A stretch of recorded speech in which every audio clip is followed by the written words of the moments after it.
Hi Sachin, thank you so much for talking to us first of all. और thank you so much, आपने decide किया कि आप भी अपनी स्टोरी जो है लोगों तक लेकर जाएंगे।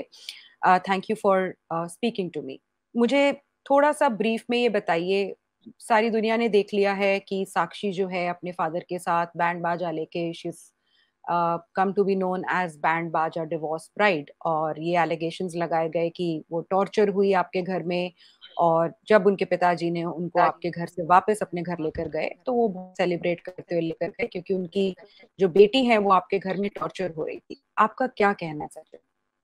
तो 15 अक्टूबर 2023 से मैं देख रहा हूँ कि मेरे खिलाफ मीडिया में काफी कुछ चल रहा है, सोशल मीडिया पे काफी कुछ चल रहा है। साक्षी गुप्ता के द्वारा और उसके फादर के द्वारा मीडिया में आके, प्रिंट मीडिया, इलेक्ट्रॉनिक मीडिया में आके मेरे अगेंस्ट में काफी एलिगेशंस लगाए जा रहे हैं, काफी कुछ कहा जा रहा है। तो मैंने शुरू शुरू में इन चीजों को इग्नोर किया, और मैं मीडिया में आना भी नहीं चाहता था, मैं किसी से बात भी नहीं करना चाहता था। क्योंकि मेरा मानना है कि मैं न्यायालय में बहुत भरोसा करता हूँ, कोर्ट में बहुत भरोसा करता हूँ, कोर्ट को बहुत रिस्पेक्ट करता हूँ, कोर्ट को बहुत प्यार करता हूँ। इसीलिए मैंने 1 जून 2023 को कोर्ट में डिवोर्स केस फाइल किया था, on the ground of cruelty against Sakshi Gupta. और उसी केस में 5 अगस्त 2023 को मीडिएशन सेंटर में हम दोनों के बीच में वन टाइम सेटलमेंट हो गया। सारे टर्म्स एंड कंडीशंस उसमें आ गए। उसका भी सिग्नेचर है, मेरा भी सिग्नेचर है, मेडिएटर का भी सिग्नेचर है, सारे लोगों का सिग्नेचर है। That is a court document, तो ज़्यादा एक्सप्लेन करने की जरूरत तो है नहीं। तो उसमें सारा वन टाइम सेटलमेंट अमाउंट क्या होगा सारा मेंशन है, टर्म्स एंड कंडीशन क्या होगा सारा मेंशन है। तो मैं न्यायालय में भरोसा करके, कोर्ट में भरोसा करके मैं करता भी हूँ। उस एग्रीमेंट को मैंने साइन किया। मुझे लगा कि 5 अगस्त 2023 को ही ये मामला खत्म हो चुका है। अब वो अपनी जिंदगी जिएगी, मैं अपना जिंदगी जीऊंगा, दोनों मूव ऑन करेंगे। लेकिन मुझे शौक तब लगा जब 15 अक्टूबर 2023 को ये गाजा बाजा बैंड बाजा का ये जो ड्रामा हुआ, और उसके बाद उसको मीडिया में, सोशल मीडिया में जिस तरह से उछाला गया और मेरे इमेज को टार्निश करने की कोशिश की गई, मेरे खिलाफ एलिगेशन लगाए गए। तो उसके बाद भी मुझे लगा कि चलो ठीक है, 1-2 दिन की बात है, सब कुछ खत्म हो जाएगा, कंप्रोमाइज तो कोर्ट में हो ही गया है, मूव ऑन करना है। और मैं बहुत ही एक पीसफुल इंसान हूँ, मेरा पूरा फैमिली एक पीसफुल फैमिली है। हम लोग सभी चाहते थे कि हम लोग ये मीडियाबाजी, सोशल मीडियाबाजी में इसमें हम लोग ना पड़े, 1-2 दिन में सारी चीजें खत्म हो जाएंगी। ठीक है, हम लोग अपना जिंदगी आगे नए सिरे से शुरू करेंगे। लेकिन 27 अक्टूबर हो गया, 28 अक्टूबर हो गया, मैं देख रहा हूँ इस चीजें रुक ही नहीं रही है। ये नेशनल लेवल पे चली गई, इंटरनेशनल लेवल पे चली गई, मेरे इमेज को, मेरे फैमिली के इमेज को टार्निश किया जाने लगा। उसके बाद मैंने देखा 27 अक्टूबर, 28 अक्टूबर के बाद भी साक्षी गुप्ता और उसके फैमिली वाले डिफरेंट न्यूज चैनल्स में जाके, डिफरेंट सोशल मीडिया में जाके मेरे अगेंस्ट में, मेरे फैमिली के अगेंस्ट में एलिगेशंस लगा रहे हैं, मेरे बारे में बातें की जा रही है। तो मेरे दिमाग में ये एक बात आई कि जब कोर्ट में दो पक्षों के बीच में, मेरे और साक्षी गुप्ता के बीच में जब वन टाइम सेटलमेंट हो चुका है, और इसने इसको कोर्ट ने करवाया है, कोर्ट में हुआ है, तो फिर इस तरह की बातें मीडिया में और सोशल मीडिया में मेरे खिलाफ और मेरे फैमिली के खिलाफ क्यों फैलाई जा रही है? जब वन टाइम टाइम सेटलमेंट हो गया, तो आदमी इसी के लिए तो वन टाइम सेटलमेंट किया था कि भैया आगे अब कुछ नहीं होगा, आगे इस तरह की बातें कुछ नहीं होगी, आप अपनी जिंदगी में मूव ऑन करोगे, मैं अपनी जिंदगी में मूव ऑन करूंगा। लेकिन मैं देखा कि ये सारी चीजें बंद नहीं हो रही है, तब मैंने डिसाइड किया। 27-28 अक्टूबर के बाद, मुझे लगता है 29 या 30 अक्टूबर अक्टूबर को मैंने पहली बार मीडिया से बात की कि नहीं, अब मुझे लगता है कि अपने दोस्तों से, अपने फैमिली मेंबर से, जो मुझे सपोर्ट कर रहे हैं, अ, उन सारे लोगों का मुझे यही सजेशन रहा कि नहीं सचिन, तुम्हें सामने आना चाहिए। उसके बाद भी मैंने कहा कि नहीं, मैं कोर्ट का बहुत रिस्पेक्ट करता हूँ, मैं इन सब चीजों में नहीं जाना चाहता हूँ, क्योंकि कोर्ट में सेटलमेंट हो गया है तो अब मीडिया में जाने का कोई मतलब ही नहीं बनता है। लेकिन जब देखा ये सारी चीजें नहीं रुक रही है, और मेरा पूरा फैमिली, जो मेरे पापा जो 80 साल के हैं, मेरी मम्मी जो 70-72 साल की है, मेरे मेरी सिस्टर, मेरे भाई, सारे लोग इससे टॉर्चर हो रहे हैं, हरास हो रहे हैं इस मीडिया में एलिगेशन से। तब मुझे लगा कि सामने आना चाहिए और मुझे सारी बातें रखनी चाहिए। तो एक्चुअल में सच्चाई क्या है सचिन? 28 अप्रैल 2022 को मेरे साथ साक्षी गुप्ता की शादी हुई थी। शादी होने के बाद मुझे परेशान करना, डोमिनेटिंग नेचर दिखाना, एरोगेंस होना, फैमिली मेंबर से मिलने नहीं देना, पेरेंट्स से मिलने नहीं देना, कोई रिलेटिव अगर हॉस्पिटल में है तो उससे मिलने नहीं देना, बहुत सारी चीजें थी जिससे मैं परेशान रहता था। इन सारी चीजों से परेशान होके मैंने फैमिली मीटिंग भी करवाया, लेकिन दोनों के बीच में बात नहीं बनी। उनका एरोगेशन, फैमिली और जो साक्षी गुप्ता का एरोगेंस है उसमें कहीं कमी नहीं आई। इससे थक हार के मैंने 3 सितंबर 2023 को इंफॉर्मेटिव पिटीशन कोर्ट में फाइल किया। फिर 22 अक्टूबर 2023 को भारत के प्रधानमंत्री माननीय श्री नरेंद्र मोदी को ऑनलाइन कंप्लेन किया, जिसपे एक्शन भी लिया गया। जो जांच के लिए स्थानीय थाना भी आया, मुझे बुलाया भी गया, लेकिन मैंने कह दिया कि चूंकि मामला अब न्यायालय में जा चुका है, इसलिए आप ये रिपोर्ट बना के भेज दो कि मामला सब जुडाई से। उसके बाद मैंने 28 अक्टूबर 2022 को अरगोड़ा थाना में, जो रांची में एक अरगोड़ा थाना है, वहां पे मैंने सनहा भी दर्ज कराया। और जब मैं बहुत ज्यादा उससे परेशान रहने लगा, बहुत ही ज्यादा मैं पीड़ित हो गया, तो उसके बाद हम लोग दोनों शुरू से ही, शादी के बाद से ही, मैं और साक्षी गुप्ता अलग फ्लैट में रहते थे, अलग मकान में रहते थे। मैं मम्मी पापा के यहाँ नहीं रहता था, हम दोनों अलग रहते थे। और ये हम लोग की और ये उसका ही डिमांड कहना जो था कि करी थी वो साक्षी ने करी थी, अलग घर लेने साक्षी की? ने साक्षी ने करी, साक्षी ने करी थी। हम लोग अलग रहते थे। मम्मी पापा जो है अपने सेल्फ एक्वायर्ड प्रॉपर्टी में, वो अपने प्रॉपर्टी में अपने हाउस में रहते थे। तो जिस रेंट वाले घर में रहते थे, मैं उससे इतना परेशान हो गया, इतना तंग हो गया कि जब वो मैके गई हुई थी, छठ का दिन, छठ का टाइम था मुझे लगता है, तो मैंने चाबी जो है वो मकान मालिक को दे दिया। मैं वहां से निकल गया, मैंने उसको फोन कर दिया कि अब इस परिस्थिति में, इस कंडीशन में, इस टॉर्चरस कंडीशन में मैं तुम्हारे साथ नहीं रह सकता हूँ। मैं चाबी दे के मकान मालिक को वहां से निकल गया। और फिर मैं दूसरे रेंट वाले घर में रहने लगा। एक रेंट और ले लिया घर, वहां पे मैं रहने लगा। तो इसके बाद क्या हुआ कि साक्षी गुप्ता, उसके परिवार वाले मेरे यहाँ नहीं आके मेरे मम्मी पापा के घर में जाके उनको धमकाने लगे। बोले बेटा कहाँ है, बाहर निकालो, ये वो, दिस दैट वाट, हमको धमकी देने लगे। तो मेरे पापा ने 100 नंबर पे पुलिस थाना को कॉल किया। थाना वाला आए, दोनों फैमिली को थाना ले गए, मुझे भी थाना में बुलाया गया। वहाँ पे काउंसलिंग हुई। मुझसे पूछा गया कि क्या है आपका, क्या कहना है। तो मैंने कह दिया कि मैं इतना इससे प्रताड़ित हो चुका हूँ, मैं इससे इतना तंग हो चुका हूँ कि मैं जेल भी चला जाऊंगा, लेकिन मैं इसके साथ नहीं रहूंगा। कुछ भी हो जाए, मैं इसके साथ नहीं रहूंगा, मैं बहुत परेशान हूँ इससे। तो थाना वाला ने कहा कि भैया तुमको जेल क्यों भेजेंगे, तुमने ऐसा क्या किया है कि तुम्हें जेल भेजेंगे? तुम किसी के साथ रहना चाहते हो, नहीं रहना चाहते हो, ये तुम्हारा कानूनी अधिकार है। तो उसके बाद ये बात लड़की पक्ष को, लोग को, साक्षी गुप्ता को भी बोला गया कि भैया आप दोनों यहाँ तो, आप लोग का कुछ हो नहीं सकता है, आप लोग कोर्ट जाना चाहते हैं तो आप लोग दोनों कोर्ट चले जाए। उसके बाद मैं वहां से अपने रेंट वाले घर पे आ गया। साक्षी गुप्ता अपने मम्मी के यहाँ चली गई। मम्मी के यहाँ जाने के बाद उसने मेरे ऊपर मेंटेनेंस केस 386/2022 और क्रिमिनल केस 10,359/2022, मेरे मेरे पे और मेरे पूरे फैमिली पे उसने क्रिमिनल केस फाइल कर दिया।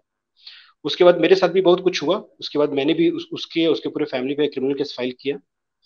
इसके बाद ये सारे केसेस में हमारा मेडिसिन चल रहा था, लेकिन मार्च अप्रैल के आसपास में हमारा मेडिसिन फेल हो गया। उसका रीजन ये था कि उनके द्वारा बहुत ही ह्यूज अमाउंट मांगा जा रहा था, 1 करोड़ के आसपास।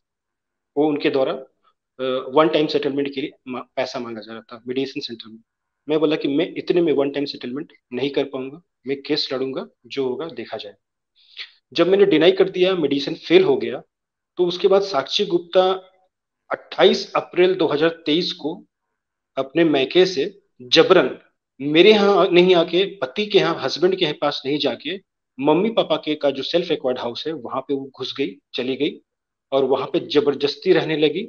और मेरे बूढ़े पिताजी, बूढ़े पापा जिनका की एज 80 साल है, और मेरी मम्मी जिनका 72 साल है, उनको तंग करने लगी, परेशान करने लगी, भैया कि अपना बेटा को बोलो वन टाइम सेटलमेंट करेगा और हमको पैसा देगा। तो मैंने शुरू शुरू में तो इसको डिनाई किया, लेकिन बात इतनी बढ़ गई, मेरे पापा मेरे फोन में रोने लगते, मेरी मम्मी हमको फोन करके रोने लगती। तो कोई भी बेटा अपने पेरेंट्स को इस कंडीशन में नहीं देख सकता है। इन सारी चीजों से निकलने के लिए, इन सारी चीजों को से अपने पेरेंट्स को बचाने के लिए 5 अगस्त 2023 को मैंने उसके साथ वन टाइम सेटलमेंट किया, जिसमें कि एक अमाउंट फिक्स किया गया, टर्म्स एंड कंडीशन फिक्स किया गया। उसके बाद 5 अगस्त 2023 को कंप्रोमाइज होने के बाद उसने घर खाली नहीं किया। जब तक 2 इंस्टॉलमेंट मुझे नहीं मिलेगा, मैं घर खाली नहीं करूंगी। जब 11 अक्टूबर 2023 को मैंने फैमिली कोर्ट में सेकेंड इंस्टॉलमेंट उसको दिया, तब भी उसने 11 अक्टूबर को घर खाली नहीं किया। 15 अक्टूबर 2023 को उसने बैंड बाजा का सारा व्यवस्था करके, सारा ताम झाम, सारा नौटंकी का व्यवस्था करके, उसने 11 अक्टूबर को पैसा मिल चुका है, उसको डीडी मिल चुका है। उसके बाद भी 15 अक्टूबर 2023 को उसने मेरे माँ बाप का घर खाली किया, माँ बाप का घर छोड़ा। और मैं तो यहाँ पे मतलब एक चीज जो और लड़की क्लियर। ये कह रही है कि मेरे को इतना प्रताड़ित करते थे, टॉर्चर करते थे, उसी घर में वो इतने महीनों से आराम से रह रही थी, रील भी बना जी रही थी, जी बकायदा जी अपनी जी शादीशुदा होने का दिखावा करके। और जी जिस टाइम पे वो कह रही कि प्रताड़ना हो रही थी, वो आप ही के घर में आराम से रह रही थी, और आप ही के जी पेरेंट्स के घर से वो निकली हैं ये बाजा जी बारात मेरे करा के। मेरे जी जी जी, वो मेरे पेरेंट्स के घर पे रह रही थी। और जब वो मेरे पेरेंट्स के घर पे घुसी थी 28 अप्रैल 2023 को, तो उसके बाद मेरे पापा ने तुरंत दूसरे या तीसरे दिन ही एसएसपी को, एसएसपी को, एसडीओ को, थाना को, हर जगह ये लिखित शिकायत की कि भाई हम लोग सीनियर सिटीजन हैं, ये हमारा सेल्फ एक्वायर्ड प्रॉपर्टी है, हमारे बहू को यहाँ पे रहने का कोई अधिकार नहीं है हमारी इच्छा के विरुद्ध में। अगर इसको रहना है तो ये अपने पति के घर पे जाके रहे ना, पति जहाँ रेंट पे रह रहा है, इसको इतना रहने का मन है तो पति के साथ जाके रहे, हमें यहाँ पे रह के क्यों परेशान कर रही है। लेकिन उसको तो परेशान करने के लिए घुसना था, वन टाइम सेटलमेंट के लिए, ब्लैकमेल करने के लिए घुसना था, जो जिसमें वो सक्सेस भी हो गई। तो ये सारी चीजें हैं, इस गाजे बाजे बैंड बाजे के पीछे की जो स्टोरी है वो ये है। सचिन, सुधीर चौधरी के शो के ऊपर, और मैं अभी ललन टॉप का भी मैंने इंटरव्यू देखा था, उसमें साक्षी ऐसा क्लेम कर रही हैं कि झूठ बोल के शादी करी थी। और आपकी तो ललन टॉप के ऊपर ये बोला जा रहा है कि आपकी पहले से एक शादी हो चुकी है, और सुधीर चौधरी के प्रोग्राम में ये कहा गया कि आपकी पहले से दो शादियां हो चुकी हैं। तो इन एलिगेशंस के पीछे क्या सच्चाई है? जो भी एलिगेशन वो लगा रही है वो सरासर कहीं से भी सही नहीं है, सरासर गलत है। अगर ऐसी बात है तो मैं पूरे मीडिया बंधु को मैंने कल भी अनुरोध किया था, आज भी अनुरोध कर रहा हूँ, और साक्षी गुप्ता से भी आज भी अनुरोध कर रहा हूँ कि प्लीज कृपा करके मैं रिक्वेस्ट कर रहा हूँ कि वो दोनों लड़कियों को आप प्लीज सामने लेके आओ, और दोनों लड़कियों की फैमिली को सामने लेके आओ। इतना मेरे बारे में न्यूज फ्लैश हो रहा है, इतनी सारी बातें मेरे बारे में सोशल मीडिया में न्यूज में की जा रही है, तो क्या वो दो लड़की या उनके परिवार वाले क्या बेवकूफ हैं जो चुप बैठे हुए हैं? वो अभी तक तो हम्म। मीडिया में आके अपनी बातों को रखते हैं कि सचिन ने मेरी बेटी का जिंदगी बर्बाद कर दिया है, वो लड़कियां आके बोलती कि इन्होंने इसने मेरा जिंदगी बर्बाद किया है। अभी तक मेरे पास एफआईआर हो जाता, मेरे पे प्राथमिकी दर्ज हो जाती, मेरे में केसेस हो जाते, और जो मैं गवर्नमेंट जॉब में हूँ, मेरी अभी तक जॉब चली जाती। तो ये तो मैं सरासर बार झूठ है, ये आपकी पहली शादी थी? ये मेरी पहली शादी थी। मैं और सब अभी कुछ भी बोल रहा। बताया गया था उनको? मतलब सब कुछ जी। शादी में ऐसा कुछ नहीं था जो छुपाया था, जो कि वो इल्जाम कुछ लगा रहे हैं? कुछ भी नहीं छिपाया गया था, कुछ भी नहीं छिपाया था। मैं आपको बता रहा हूँ, मैं गवर्नमेंट एम्प्लॉय हूँ।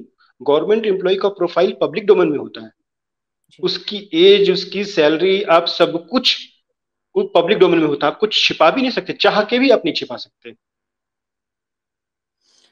ये भी कहा जा रहा है कि उसको खाना नहीं दिया जाता था, उसको एक कमरे में बंद करके रखते थे आप लोग। हालांकि मैं तो इन केसेस को हर रोज डील करती हूँ, तो मुझे पता है कि इन बातों में कितनी सच्चाई है। लेकिन सचिन, आपसे ही सुन लेते हैं। कह रही है कि खाना नहीं दिया जाता था, उसके घर से उसके लिए खाना आता था, खाने की चीजें उससे छुपा के रख दी जाती थी, और उसको मानसिक और शारीरिक प्रताड़ना दी जाती थी। आपने उसको एक कमरे में बंद करके रखा था। सबसे बड़ी बात तो ये है कि एक कमरे में बंद करके रखा था, फिर भी बहुत मोहतरमा अच्छी तरह से रील बना रही थी, मैंने उनका पूरा इंस्टाग्राम का प्रोफाइल देखा है। लेकिन दहेज मांगते थे, इन सब चीजों के पीछे क्या सच्चाई है? मैं ना ये इन सारे आरोपों के पे रिप्लाई देने से पहले आपको बहुत एक इंटरेस्टिंग चीज बताता हूँ, कि बातें बताता हूँ जो मेरे साथ वो रहती थी।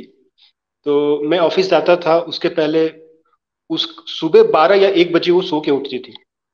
ना मुझे ब्रेकफास्ट मिलता था, ना मुझे लंच मिलता था। और बाकायदा मेरे पास इसकी रिकॉर्डिंग है।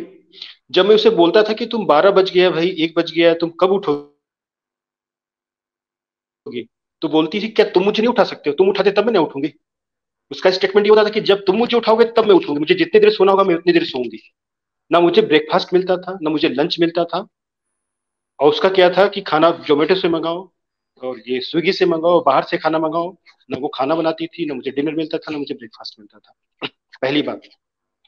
जहां तक बात उसको भूखे रहने का, एक रूम में बंद करने का, टॉर्चर करने का, और दहेज के लिए प्रताड़ित करने का की बातें हैं, तो दीपिका जी मुझे लगता है कि आपने उसके इंस्टाग्राम को देखा है, फेसबुक को देखा है, और वो पूरे इंडिया से कनेक्टेड है। किसी को भी कॉल कर सकती है, अपने पापा को कॉल कर सकती है। तो क्या पुलिस प्रशासन, क्या वो सोया हुआ था क्या? अगर आप उसको एक कॉल करेंगी और मैं उसको प्रताड़ित कर रहा हूँ, उसको खाना नहीं मिल रहा है, तो पुलिस और प्रशासन उसको वहां से रेस्क्यू करेगा, मुझे थाना लेके आ जाएगा, मेरे पे कार्रवाई होगी, मेरे पे एफआईआर होगा, मेरे पे अरेस्टिंग होगी, और ये सारा रिपोर्ट मेरे डिपार्टमेंट में जाएगा। तुरंत ये सारी चीजें तुरंत होती है। अब मैं तुरंत सस्पेंड हो जाऊंगा, क्योंकि अगर आप किसी लड़की को प्रताड़ित कर रहे हैं तो सबसे पहला पुलिस एक्शन लेती है, अरेस्टिंग करती है। किसी इंसान को भूखे रख रहे हैं दीपिका जी, तो पुलिस उसका मेडिकल कराएगी, मेडिकल रिपोर्ट कहाँ है? उसको अगर टॉर्चर किया जा रहा था तो मेडिकल रिपोर्ट कहाँ है? मारपीट किया गया था तो मेडिकल रिपोर्ट कहाँ है? तो उनको उसको तंग किया जा रहा था, मेडिकल रिपोर्ट कहाँ है? ये सारी चीजें नहीं है। ये तो हो गया जो मैंने मेरी पर्सनल जो मेरा स्टेटमेंट था। अब इसका मैं लीगल स्टेटमेंट दे देता हूँ। उसने मेरे ऊपर और मेरे नौ नौ फैमिली मेंबर्स पे, टोटल 10 लोगों पे उसने मेरे ऊपर 498A, 406, 323, 504, 34, ये सारे क्रिमिनल केसेस है, नॉन अवेलेबल है। ये मेरे पूरे 10 फैमिली पे लोगों उसने के केसेस। ऊपर पूरी फैमिली को इम्प्लीकेट किया था, जो जी, कि ज्यादातर 498 के मिसयूजेस में होता है, जो कि कोर्ट भी कह चुकी है।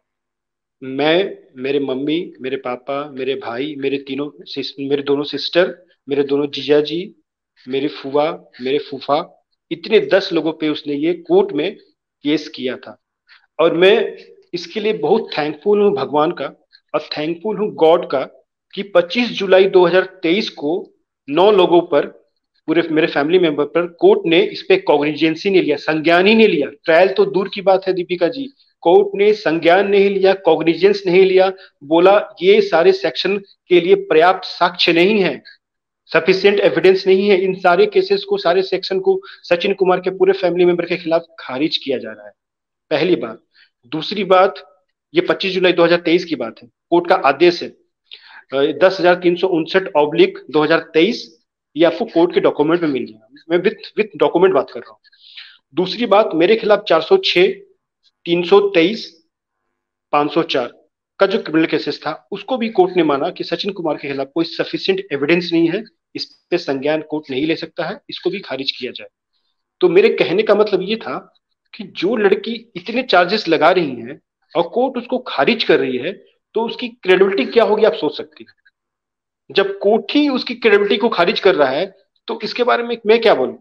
पहली बात। दूसरी बात, जब कोर्ट ने सारे 498, मेरे पूरे फैमिली के खिलाफ जो 498 का केस की थी, जो कि बहुत ही सीरियस एलिगेशन होता है, उसको कोर्ट ने खारिज कर दिया। और जिस दिन आप 15 अक्टूबर 2023 को मेरे मम्मी पापा के यहाँ से जहां जबरदस्ती आप घुसी थी, उस घर को खाली कर रही हैं, और इस तरह से आप दिखा रही कि आपको प्रताड़ित किया जा रहा था, तो अब मैं साक्षी गुप्ता से और मीडिया बंधु से एक सवाल पूछना चाहता हूँ कि क्या हम कोर्ट के वर्सन को सही मानेंगे, कोर्ट के आदेश को सही मानेंगे, या लड़की मीडिया में स्टेटमेंट दे रही है उसको सही मानेंगे? अब भारतीय न्याय व्यवस्था में विश्वास करते हैं या साक्षी गुप्ता में विश्वास करते हैं? मेरा ये प्रश्न है मीडिया से। सचिन, कितनी मेंटेनेंस मांगी थी साक्षी गुप्ता ने आपसे? 1,15,00,000। 1,15 लाख रुपए उसने आपसे एलिमनी मांगी थी। जैसे गुजारा भत्ता भी उसने मांगा होगा, मेंटेनेंस का केस किया होगा, उसमें पर मंथ कितना मांग रही थी? उसमें पर मंथ वो 40,000 के आसपास मांग रही थी, मेंटेनेंस के केस में 40,000। तो 40,000 रुपए पर मंथ उसको मेंटेनेंस चाहिए था। 1,25 लाख कुछ उसको एलिमनी चाहिए था। 1,15,00,000 एलिमनी चाहिए था। 1,15 लाख एलिमनी चाहिए था। कितने टाइम चली आपकी शादी जिसके लिए वो इतनी बड़ी बड़ी डिमांड्स कर रही थी? शादी 28 अप्रैल 2022 को हमारी हुई थी। डिस्प्यूट हमारे बीच में मई के आसपास ही शुरू हो गया। उसका जो टॉर्चरस चेहरा था, एरोगेंस चेहरा था, वो सामने आने लगा। हालांकि मैंने इन चीजों को बहुत संभालने का प्रयास किया एज ए मैच्योर पर्सन, क्यों।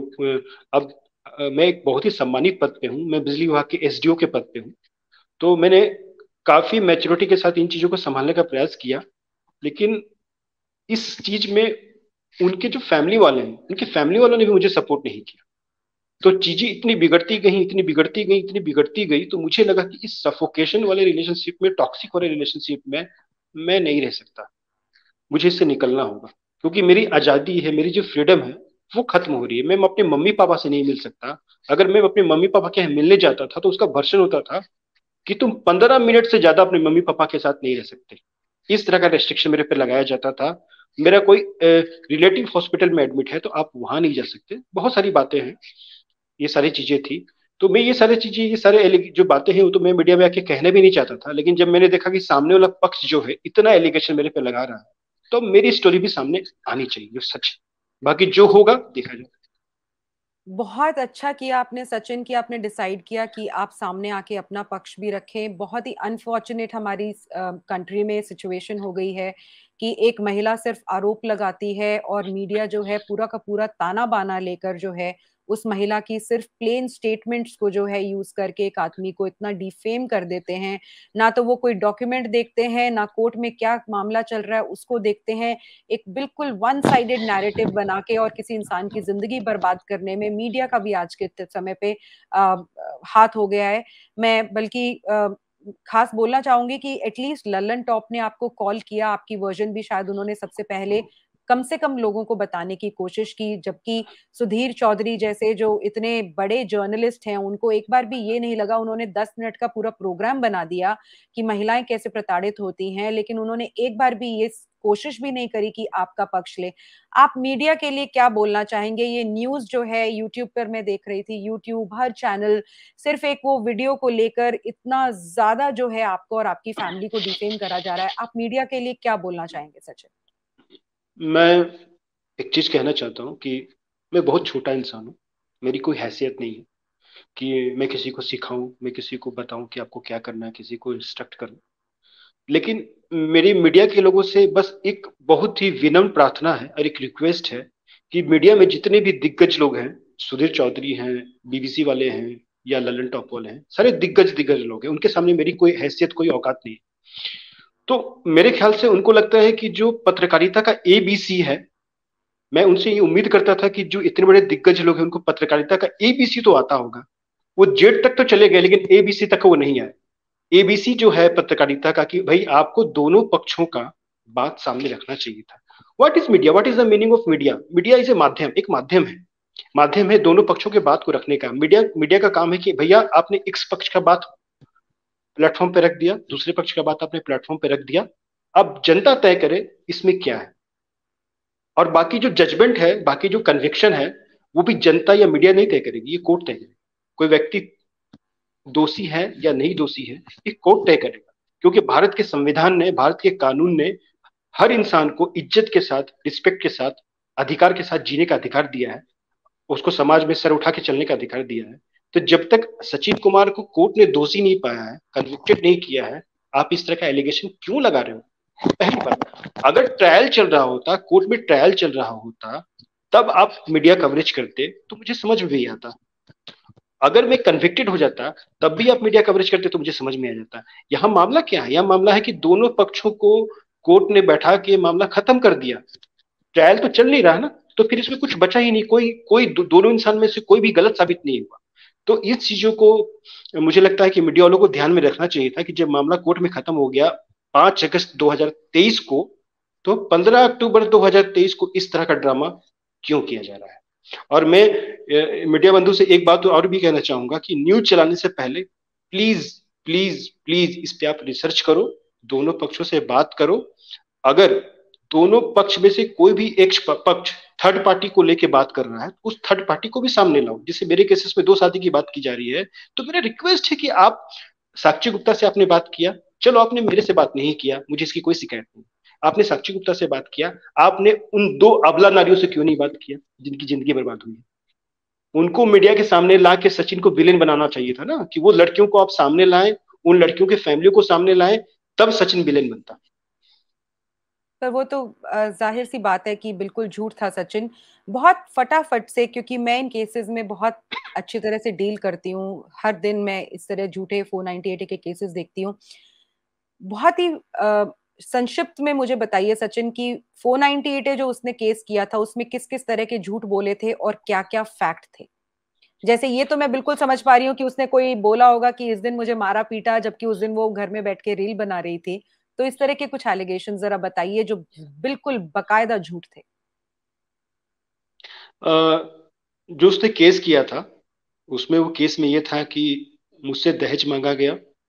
दहेज मांगने के बाद मुझे, जब मैं घर पे आई तो मुझे दहेज के लिए रोज प्रताड़ित किया जाता था। मुझसे दहेज की मांग की जाती थी, मुझसे पैसे की मांग की जाती थी, मेरा इंसल्ट किया जाता था। मेरे साथ मारपीट की जाती थी, मुझे मेरे साथ टॉर्चरस व्यवहार किया जाता था, मुझे खाने के लिए नहीं दिया जाता था, मुझे अपने फैमिली से मिलने नहीं दिया जाता। ये बहुत सारा एलिगेशन उसने, मारपीट का भी उसने बहुत सारा एलिगेशन उसने लगाया था, टॉर्चर करने का।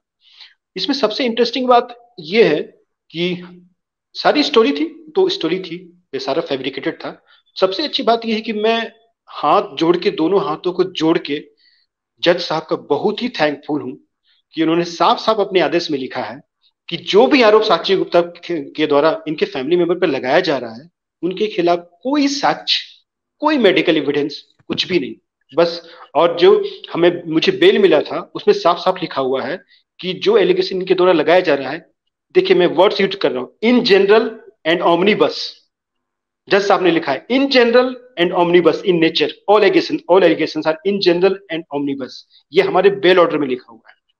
तो मुझे लगता है कि साक्षी गुप्ता को, मीडिया को भी ज्यादा फिल्मी स्टाइल में बात ना करके, जो लीगल वर्ड्स हैं, जो लीगल जजमेंट है, उन वर्ड्स को, जो डॉक्यूमेंट्स में जज साहब ने लिखे हैं, उन वर्ड्स को सामने लाना चाहिए।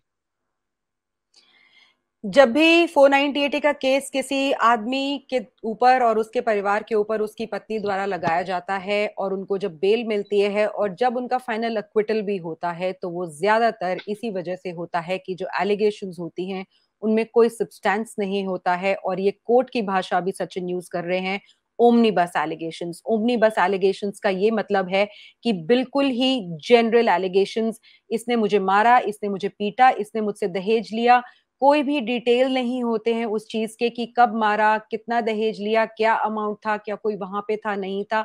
इस तरह की जो है ये बहुत ही लीगल अंडरस्टैंडिंग्स हैं, तो मैं इसमें बहुत ज्यादा नहीं जाऊंगी। लेकिन ओमनी बस एलिगेशंस अगर कोर्ट बोलती है तो उसका एक तात्पर्य बेसिकली ये होता है कि ये झूठा केस है। इस केस में या इन स्टेटमेंट्स में कोई ठोस सबूत नहीं है, कोई सच नहीं है, कोई सच्चाई नहीं है, और पति को, उसके परिवार को फंसाने के लिए एलिगेशंस इस तरह के लगाए जाते हैं।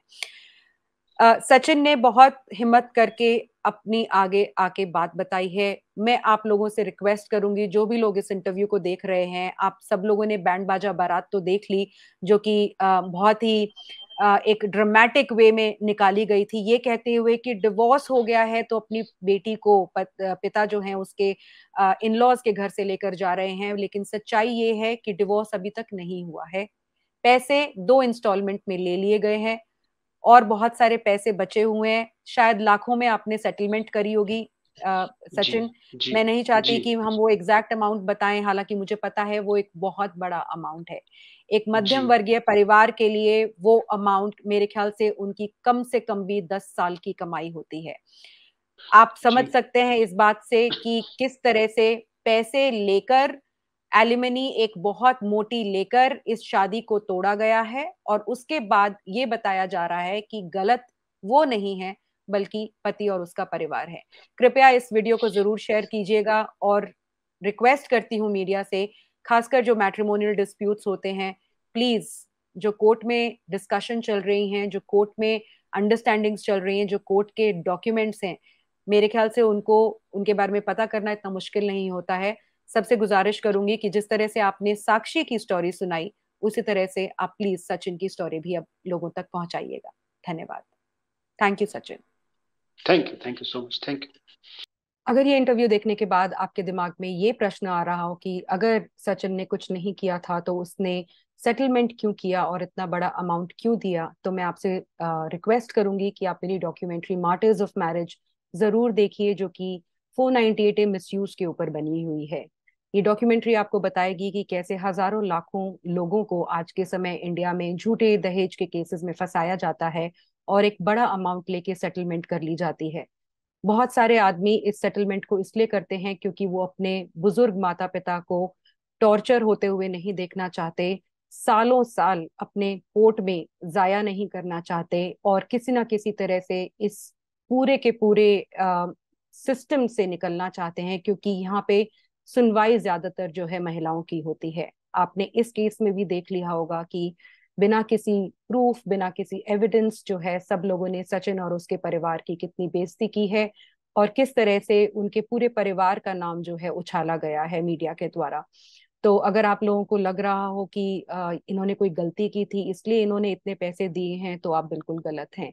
आज के समय पे हमारे कोर्ट्स में ऐसे लाखों केसेस हैं जो सालों साल चलते रहते हैं, और अगर पति की कोई कोई भी आ, उसने कुछ भी गलत ना किया हो तो भी उनको पैसे देने के लिए बोला जाता है अपनी पत्नी को, तो शायद इसी हरासमेंट से बचने के लिए बहुत सारे लोग जो है सेटलमेंट करते हैं। Thank you for watching this, please do share it, thank you.